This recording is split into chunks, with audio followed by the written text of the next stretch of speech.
Hi everyone, Chelsea here with Clearview Library District. I just wanted to take a minute to say thank you and a huge congratulations to our big winners of our family cooking challenge. This was a new program that we decided to do over the summer. It's a new format, so we really appreciate you guys participating, sitting in pictures. A big congratulations to Annie and Noelle and their families. Thank you guys so much for the wonderful pictures that you sent in. You did such a great job. I hope that you enjoyed your Mad Hatter themed tea party.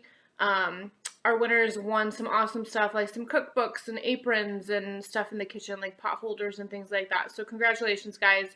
And just a big thank you to all of our participants. Thank you so much for standing by us and getting through this new format and stuff with us.